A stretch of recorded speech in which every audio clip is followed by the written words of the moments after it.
Good morning to those of you in Beijing. Good evening to those in the eastern, central, and mountain states. Good afternoon to those in the West Coast and Hawaii. I'm Steve Orlins, President of the National Committee on U.S.-China Relations, and I am pleased to welcome audiences from 60 venues throughout the country to our 6th annual China Town Hall, Local Connections, National Reflections. I know as we speak that Hurricane Sandy is pounding the United States Northeast and our home in New York. Our thoughts are with you. Stay warm, stay dry, stay safe. We created China Town Hall in the belief that the U.S.-China relationship is the defining relationship of the 21st century, and that getting that relationship right is the key to peace and stability throughout the world. This year's China Town Hall falls at a particularly crucial time, 8 days before our elections and 10 days before the 18th Party Congress, when Vice President Xi Jinping, who we hosted as part of his trip this past February, will ascend to the presidency of China. The discussion of the U.S.-China relationship during this campaign for president has been disappointing. It's lacked depth and nuance, which is one of the many reasons we're holding this China Town Hall this year. We are fortunate to have with us an extraordinary American, Gary Locke, a man of many firsts, the first Chinese-American ambassador to China, the first Chinese-American Secretary of Commerce, the first Chinese-American governor of the state of Washington. America could not have found someone better prepared to be ambassador to China. The fact that he is one of the first Americans who served in the United States cabinet to be an ambassador is a symbol of how important President Obama finds the U.S.-China relationship. I want to thank our partners at all of our venues and our small but very dedicated National Committee staff, which has done a magnificent job in coordinating this complex, especially today, global project. Let me also thank our speakers, none of whom are paid. It's a veritable who's who of China experts in America.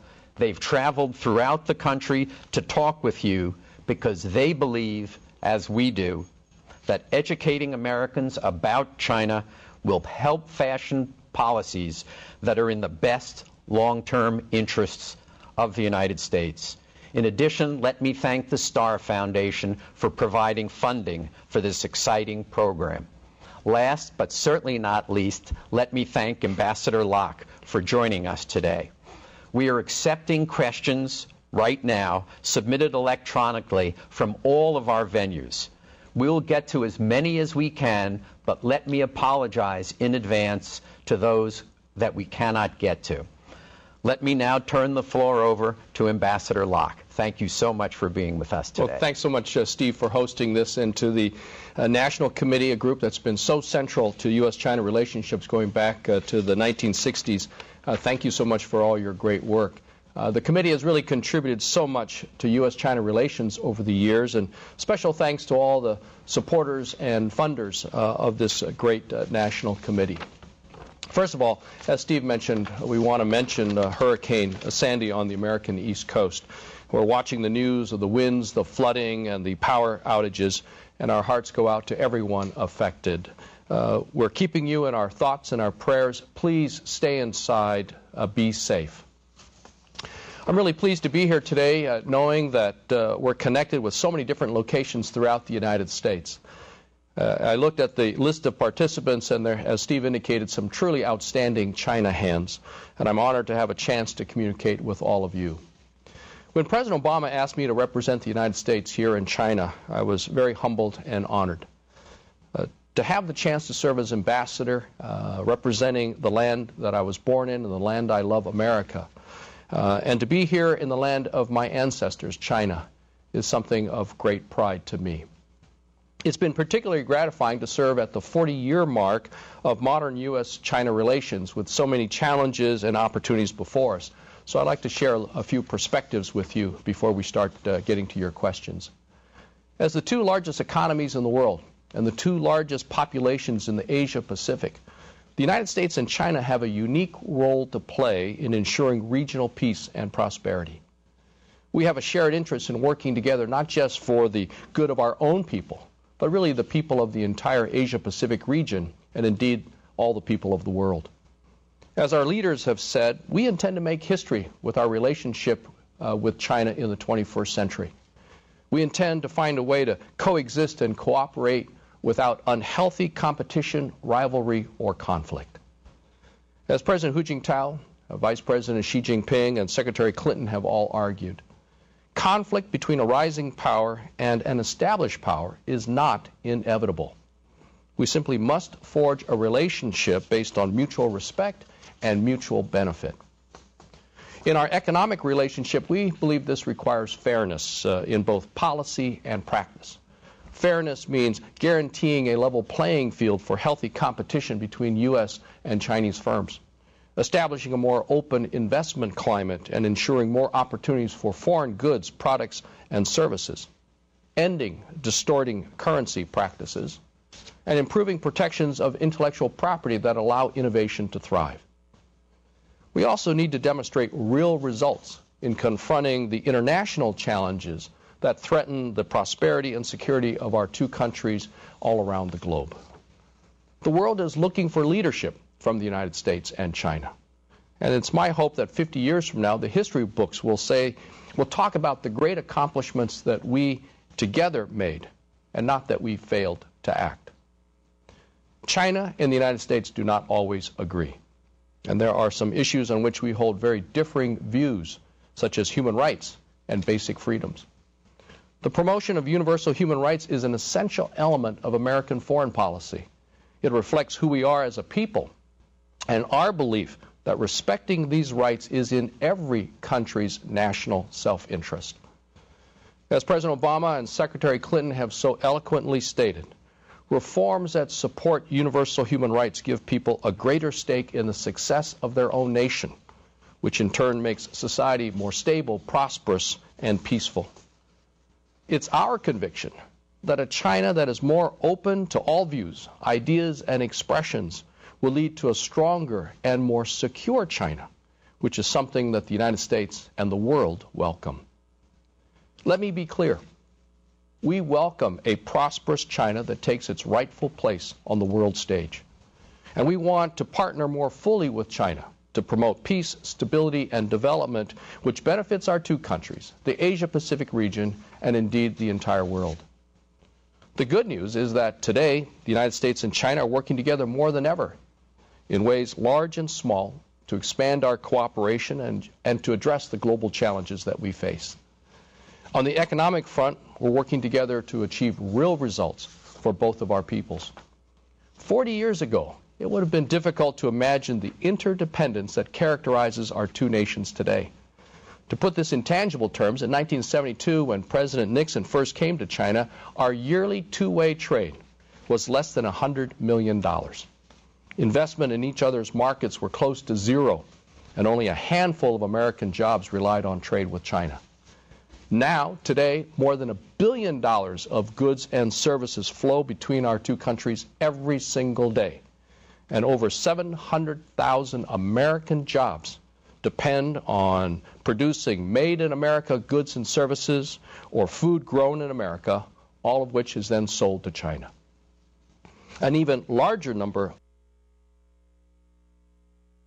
of Chinese jobs are anchored by trade with the United States. So people in both countries are benefiting from this deepening economic integration. But there are real challenges to doing business with China. And so all of us across the federal agencies are focused on leveling the playing field for American firms doing business here in China. And we're using the full range of tools that are available to us to ensure that China lives up to its commitments under the WTO and with its trade agreements. In the last 4 years, we've brought more WTO cases against China than the previous administration in 8 years. And in each of the cases that have been completed, we've either received a very strong, favorable ruling from the WTO or settled the case on very favorable terms. In addition, we've successfully used trade negotiations such as the Joint Commission on Commerce and Trade and the annual U.S.-China Strategic Economic Dialogue to achieve improvements in China's intellectual property rights enforcement, to further open China to the automobile insurance market for American companies, and to improve market access generally without technology transfer preconditions. And China has agreed to reduce its tariffs and taxes on imported goods, which will expand Chinese domestic consumption, but also demand for made-in-USA goods and products. We are constantly pressing China to do even more. Turning back to the States, Chinese companies with operations in America are also making important contributions to U.S. output and employment.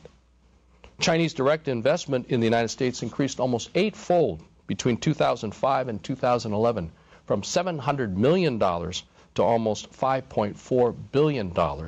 And it's on a record pace so far in 2012, with some almost $4 billion completed in just the first 6 months alone. This trend is a very positive development for both China and the United States, because Chinese companies benefit from gaining access to the world's largest market, to a well-educated labor force, and to the most modern management and corporate governance. Our message to our Chinese friends is very clear.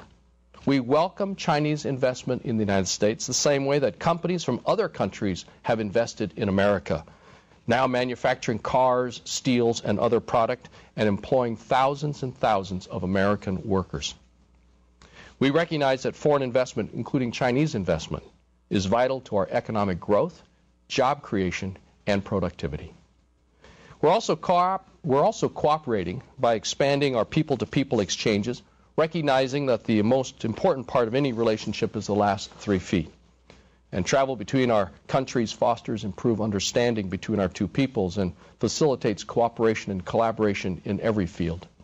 Student exchanges are particularly powerful in fostering the lasting personal relationships that are so essential to U.S. cooperation with China over the long term.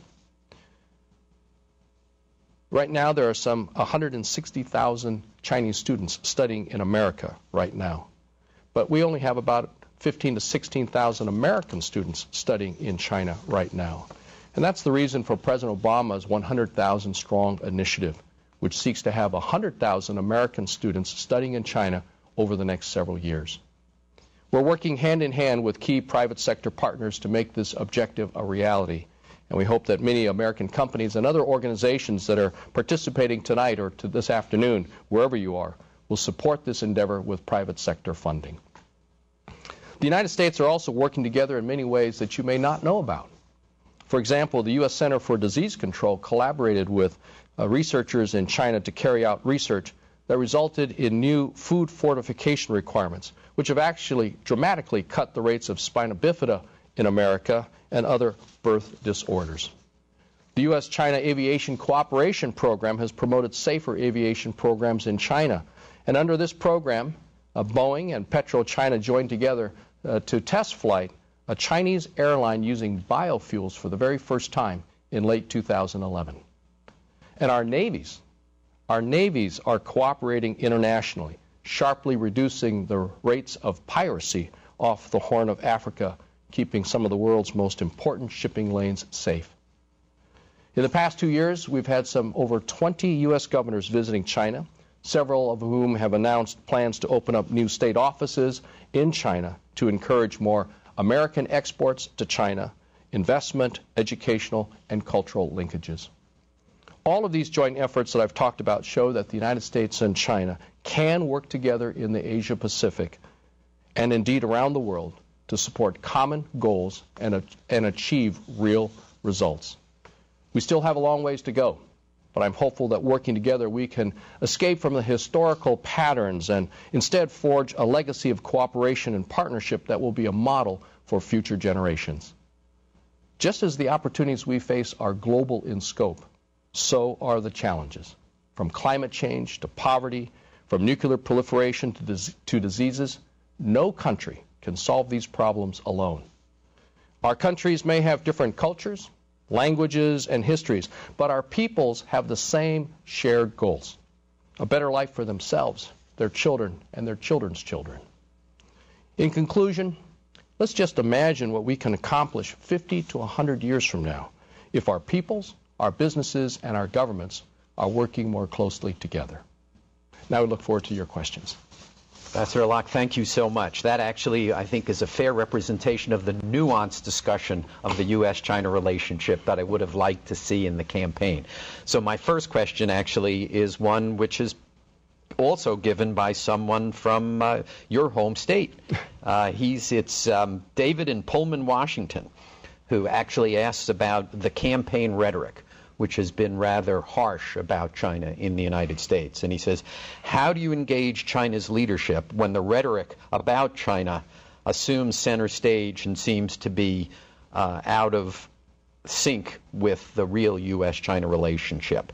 So, and my question was going to be, does this rhetoric affect how you deal with the Chinese leadership? Well, you know, actually we're not, since we're here in China, we're nonpartisan and we don't focus on the campaign. But we all, as individuals and Americans, have a great interest in what's happening.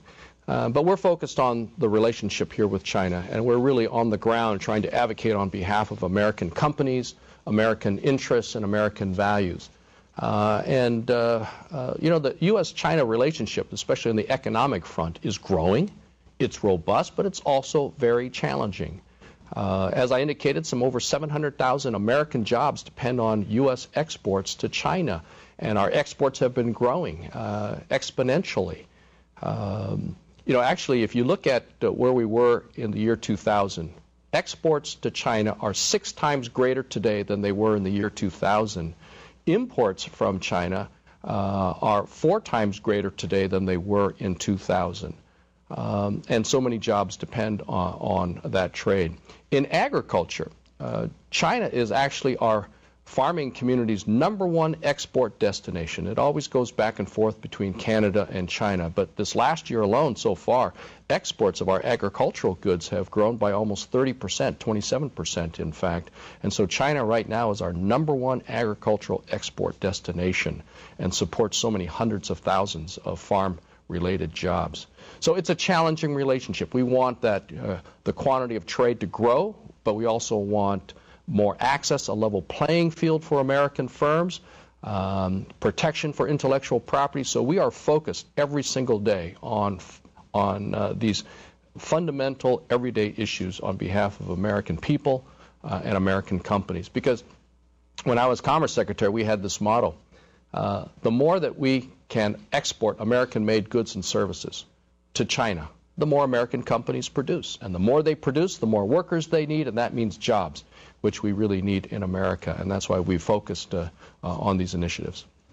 Last night there was an extraordinary performance at the National Theater right off of Tiananmen here in Beijing of the U.S. Army Band and the PLA Band, where at the end they jointly performed Stars and Stripes to quite a rousing ovation from a mostly PLA and American audience. It was quite something. And I sat there and watched and thought, are there areas, and this was, again, obviously symbolic, but are there areas where we could partner better with the Chinese? When you think about if you had your wish list of what we could do better with the Chinese, what would it be? Well, actually, as I indicated in my opening remarks, there is a lot of great cooperation between the United States and China on so many fronts, large and small. For instance, our militaries, as I indicated, are cooperating and trying to fight the rates of piracy, the incidence of piracy off the coast of Africa. We're working we work hand in hand with China on trying to stop the conflict in Sudan and between Sudan and South Sudan.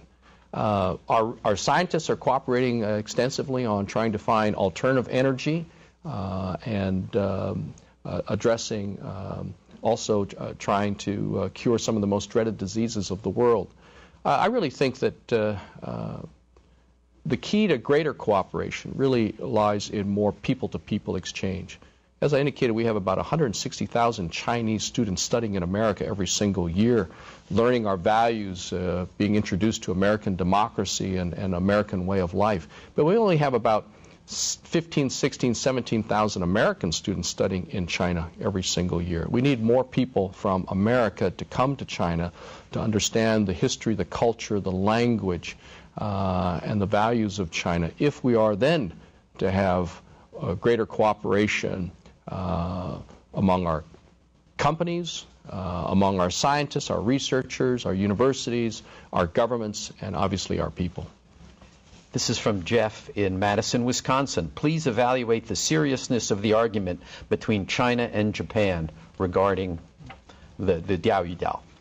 Well, there's a conflict between Japan and China over the islands in the East China Sea, and the United States does not take a side on the ultimate sovereignty of those islands, or with any of the other island disputes in the South China Sea between China, Vietnam, and China, for instance, and the Philippines. But what we do want is a peaceful diplomatic resolution of all these issues without the use of force, without coercion or intimidation. Because we as a country, and indeed the rest of the world, have a deep interest in freedom of navigation and the free flow of commerce. And we want all the parties to resort to diplomacy and engagement so that conflict does not arise within the region that could affect the entire world, and certainly without disruption to commerce that is so vital to the economies and the livelihood of people all around the world. From Ann Arbor, Michigan, Lai, L-A-I. What was the biggest surprise for you when you became U.S. ambassador to China?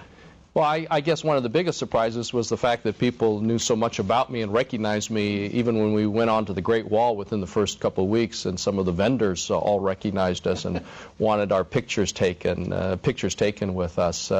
There's a picture of me buying a cup of Starbucks and some drinks for the family at the SeaTac International Airport as we were getting ready to, as we were departing America for China, that went viral. And I had a backpack on my back, and because of that, I don't know who took the picture, but it went viral, and as a result, some of the Chinese media were camped out at the airport when we arrived and saw us carrying our luggage and cats and dogs and backpacks and with the kids' toys and crayons and electronic games and things like that. So that made quite a stir, and that was completely unexpected. But the Chinese people have been so great and so welcoming and engaging, and we feel very, very blessed and honored to be here. Someone from New York who is braving the storm, Denzi. Please share what you learned during your recent visit to the Tibetan Aba prefecture. What is the U.S. role in resolving what he calls deteriorating human rights situation in Tibet and Xinjiang? Well, I happened to be in Sichuan province in late September, in Chengdu, Chongqing, advocating on behalf of U.S. companies for increased trade, meeting with government officials. And I used that opportunity to also go to Aba Prefecture, which is part of Sichuan province, to visit with some of the people there, Tibetan people who are involved in the tourism industry, but also to visit some of the Tibetan monasteries, and to get an appreciation of the Tibetan culture and the way of life in that predominantly Tibetan area. We have very serious concerns about the violence, the self-immolations that have occurred over the last several years. Very deplorable. Nobody wants that type of action, or people having to resort that type of action. Too many deaths. And we implore the Chinese to really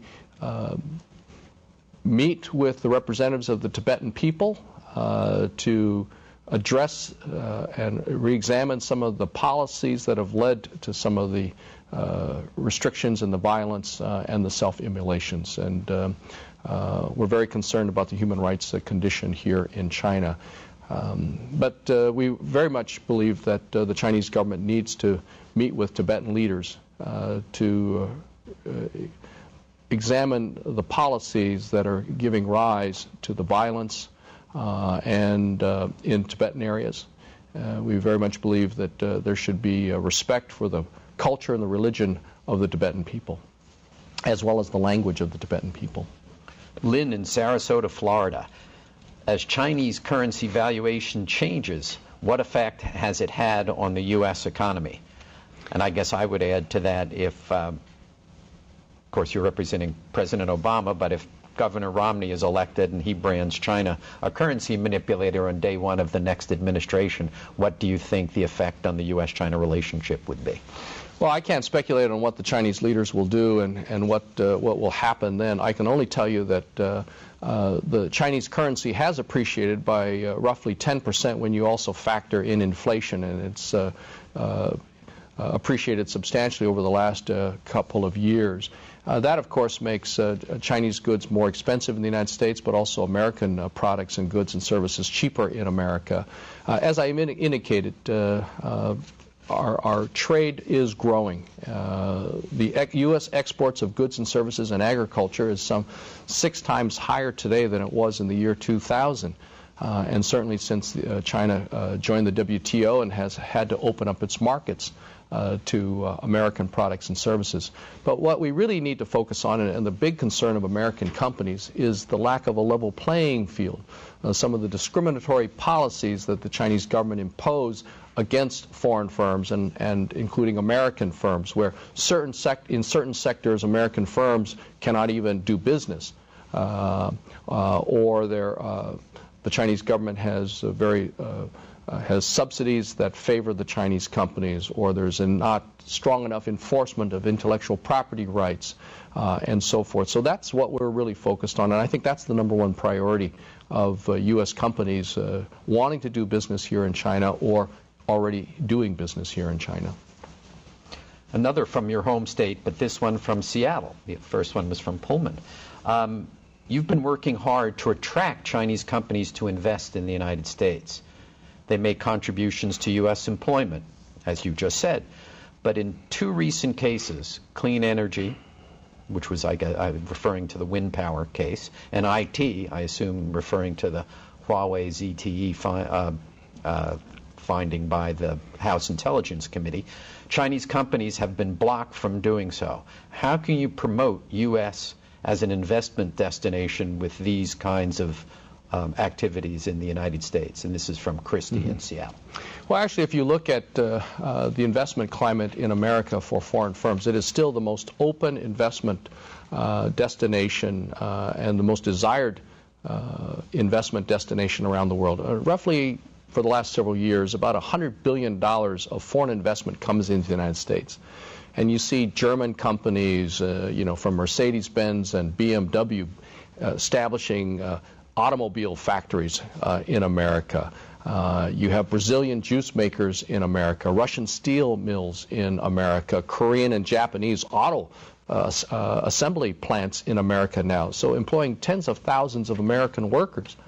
And the cases that Steve, that you've talked about are really exceptions to the rule, because there's record Chinese investment in the United States. And for instance, there's a Chinese company that's opening up a steel pipe manufacturing plant in Texas that's going to employ some 2,000 people. There's a Chinese company in Mississippi employing local people to build electric automobiles for export to Europe, actually. So we welcome the same type of Chinese investment and establishment of offices that will employ American workers, because we want those jobs for the people of America.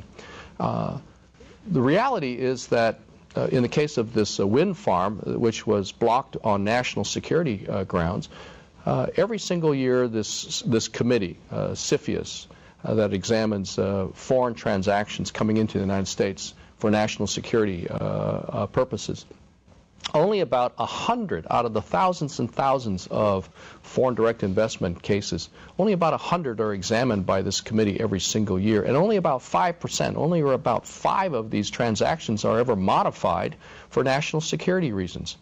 And only one that you pointed out, the wind farm case, involving some being close to a military base, has been blocked. But that very same company has many other successful investments and operations in America. So our message to the Chinese is that we welcome Chinese foreign direct investment in the United States, the same way that we welcome Japanese, Korean, Brazilian, Russian, Indian, German operations and factories in America hiring American workers. This is from neighboring to your home state, Ray in Portland, Oregon. In the past, it was impossible to understand China's politics without understanding the role of its military. In 2012, what is the role of China's military in determining its domestic and foreign policies? Well, we very much would like the Chinese military and China to be more transparent and open about their military capabilities, their intentions, and their plans. And that's why we're really focusing on more military-to-military exchanges. I mean, Steve, you're talking about the military bands, the U.S. Army Band and the People's Liberation Army Band that had a joint concert last night in Beijing. They also had a similar joint concerts in the United States last spring. But actually there's more engagement among the military leaders than ever before. Secretary of Defense Leon Panetta was here most recently. Secretary of Defense Gates was here last year. Chairman of the Joint Chiefs of Staff have been here. A lot of exchanges. We need more of that interchange so that we understand each other, so that we can avoid miscalculations, unintended consequences, unintended conflicts. We need to have more cooperation, as we already have, for instance, off the coast of Africa, but we need even more of that cooperation between our militaries for peace and stability within the region and indeed around the world. From Waterville, Maine, they actually ask a similar question, but I think the other side of it, which is, what do you think Xi Jinping's stance will be towards the growing American military presence in the Pacific, what some would call our pivot or rebalancing? Well, actually, I think there's been a lot of misunderstanding about the so-called rebalancing or pivot. We've always been a Pacific power, and our presence in the Pacific goes back more than 100 years. Of course, you know, right in the middle of the Pacific is one of our 50 states, Hawaii. So we've long been here, and our presence here over the last many, many decades has really enabled the region to prosper, to be stable, to be secure. If anything, President Obama feels that over the last previous 8 years, because of our preoccupation with the Middle East and Iraq, some of our attention and focus to the Asia-Pacific region has decreased. And so what we're doing now that the wars are winding down in Iraq, and our troops have been withdrawn from Iraq, that we're now re-engaging and with Asia-Pacific, much at the request of the countries of the Asia-Pacific region. And that engagement also includes China, and it's not military. I mean, yes, we have a few extra, we're going to be rotating some, maybe 2,000 troops through Australia for joint military training and exercises.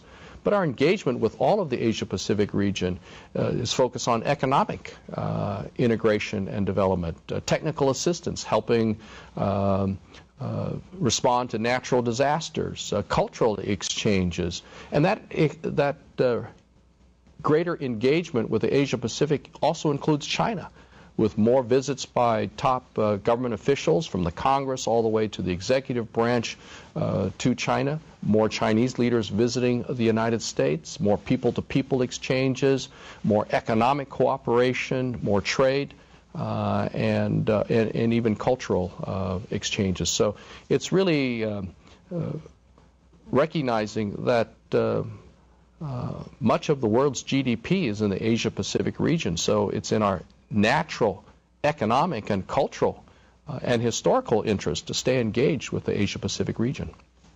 But when the President says, as we wind down in Iraq and Afghanistan, you know, we rebalance to Asia, as we confront this fiscal cliff, many at home say, shouldn't we just rebalance to home, reduce defense expenditures so that, you know, we can confront what Secretary Panetta says is the greatest threat to national security, which is our economy? Well, obviously, that's why I think this election is focusing on the economy, and that's why we here in Mission China, with all of our consulates, are doing everything we can to help Americans sell more of their made-in-USA goods and services to China. Again, the more that American companies export to China, and to do that, we need to level the playing field and to open up markets for American companies here with strong protections for intellectual property rights, rule of law, transparency of their legal system, greater predictability of their legal system. American companies will be able to sell more to China, and the more they sell, the more they produce, and the more they produce, the more workers they need, and that means good paying jobs for the people of America, because export related jobs actually by and large pay more than the typical wage in America. And as I indicated, boy, agriculture has really been growing by leaps and bounds in terms of its exports to China, such that China is America's #1 agricultural export destination. The demand for those high-quality farm products and commodities from China is very, very strong. This is from Santa Barbara, California. I'm concerned about fear in the United States of China. I believe, based on my limited knowledge of China, that fear is being perpetuated on both sides, which results in tensions escalating. How do you feel about that? Well, we are obviously a very intense competitor with China, but we also have very deep and strong cooperation on many fronts. It's like, I suppose Apple and Microsoft can be tough competitors, but also collaborators. I'm a lawyer and a tough adversary in court with public defenders when I was a prosecutor, but we'd all be friends after work, and prosecutors and public defenders were coaches on the same soccer teams for their kids and engage in a lot of community activities together. We have a very challenging relationship with China on many fronts. We cannot minimize those challenges or those difficulties, but we're making progress on those, and we have a whole host of mechanisms, from the annual Joint Commission on Commerce and Trade, or the annual Strategic and Economic Dialogue, which looks at the entire relationship between China and the United States, from military to international issues, to security issues, to economic issues. And we're making progress in trying to overcome those problems, which is why we resort to the WTO, a rules-based organization, to referee some of these disputes. And we have not been shy about bringing complaints to the WTO, but it's a legal way, it's a internationally recognized way by which countries can resolve their trade disputes. So the challenge is that while we have these tough issues between us, we want to make sure that our competition, our rivalry is not unhealthy, does not lead to conflict, and indeed that the relationship continues to grow. Because if you compare where we are today, and there have been ups and downs of the U.S.-China relationship over the last 40 years, but you look at where we are today compared to where we were when President Nixon first came to China, we are so interdependent, so intertwined. And that interdependence will grow. We're cooperating and working together on trying to halt the proliferation of nuclear weapons in Iran. We both have the same strategy. We have slightly different ideas. I mean, we have the same ultimate goals, slightly different strategies. But China, for instance, has reduced its import or consumption of Iranian oil by more than 20%, so that they've been able to avoid having their banking system subject to sanctions under our U.S. laws. They're working with us very closely on trying to make sure that North Korea does not continue to develop nuclear weapons. And our strategies on trying how to achieve some of these may differ, but our ultimate goals are the same. So there is really close cooperation on many fronts. But again, we're also very competitive, and we're not at all shy to take our complaints to the WTO or to try to address it with the Chinese directly. Ron at Grinnell, Iowa. What can ordinary American citizens do to contribute to and improve U.S.-China relations? Well, I think for Ron in Iowa, obviously hosting a low government official, a county government official named Xi Jinping many years ago certainly has helped U.S.-China relations. And now Vice President Xi Jinping remembers so fondly his visit to Iowa. He's now, in fact, hosting some of the families to China, that the families that hosted him. He has very warm regard for the people of Iowa and all of America. I think those people-to-people relations and interactions are the key to stronger economic, political, and scientific cooperation down the road. And so I encourage more people-to-people exchanges, which is why we have focused here in China on making it easier or faster for the Chinese to get a visa to travel to the United States for business, for pleasure, or for study. Still subjecting the Chinese to rigorous scrutiny, as we do for all people from around the world, to ensure national security in the aftermath of September 11th.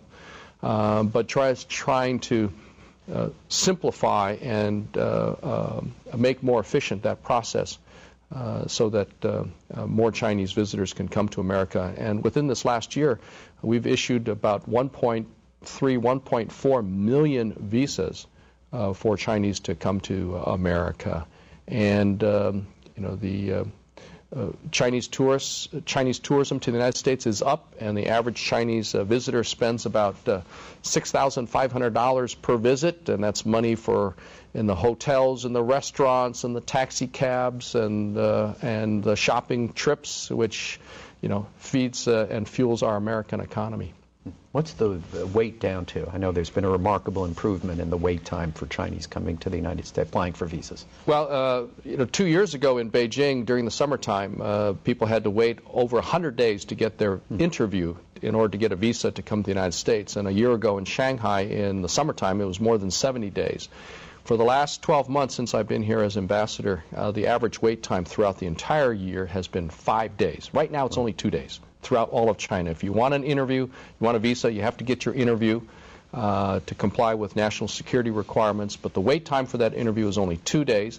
And during the height of the summertime, when we were at our busiest, the average wait time was no more than 8 days throughout all of China. So our people have done an incredible job of trying to be as efficient and as customer-focused as possible. And we've done it without adding new facilities or hardly any new staff.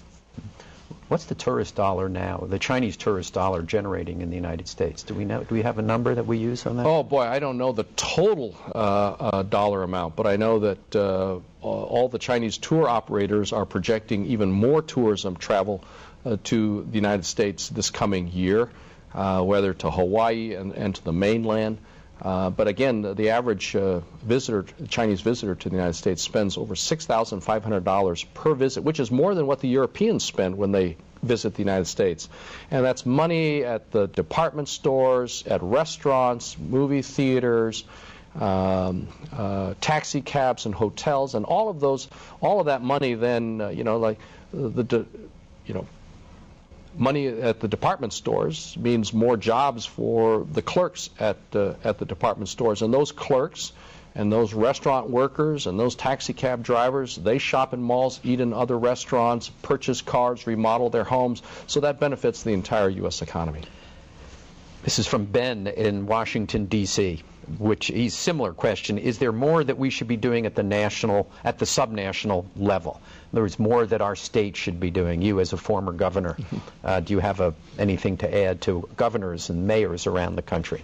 Well, America produces such great products and services that are highly valued and in great demand by the Chinese people, and that would also help the Chinese leaders meet their objectives of raising the standard of life, the quality of life here in China, whether it's cleaning up the environment, providing food, or medical devices to improve the healthcare delivery of China. So the challenge really is to match those great made-in-America goods and services, or the food we grow on our farms, and bring them to China. And that's where the governors and the mayors can really be effective, leading trade delegations and bringing their companies to China to help them sell those made-in-USA goods and services. We have about 1 minute left. Anything that you would like to add to all the venues, with some closing remarks? Well, we really need people to be engaged on U.S.-China relations. Again, it's a growing, it's a robust relationship, it's a challenging relationship. But compared to where we were 40 years ago or 30 years ago when President Carter established diplomatic relations with China, we are so much more intertwined and interdependent. And it's really my hope that with greater U.S.-China cooperation at our government level, our business levels, our people-to-people level among our scientists and researchers, that the history books will say 50 and 100 years from now, it was China and the United States working together that solved so many of the problems, not just of China, not just of the United States, but indeed the entire world, from climate change to diseases, to safe drinking water, to halting the proliferation of weapons of mass destruction. I hope the history books will look kindly on what our people are doing together. I think that is a perfect way to end this conversation. I want to thank you, Ambassador Locke, for giving so willingly of your time, and I want to thank everyone at all of the venues for being with us this afternoon or tonight, and I wish you safe journey in the Northeast and staying safe, dry, and warm. And thank you all for being with us today. Thank you. Well, I want to thank everyone for coming out tonight, and I especially want to thank our local speakers. When we're talking about people-to-people relationships, that's what it's about, whether it's China or any other country. And I think we got to work on it. Both Fang and I are committed to this project. I got Fang involved in the National Committee last year. Well, let's just please give a round of applause to our local speakers again. Thanks.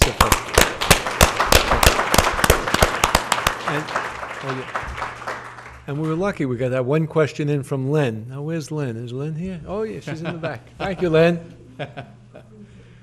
Okay, guys, great. Hey, be careful driving home tonight, and we'll look forward to having you back again next year. Thank you, and good night.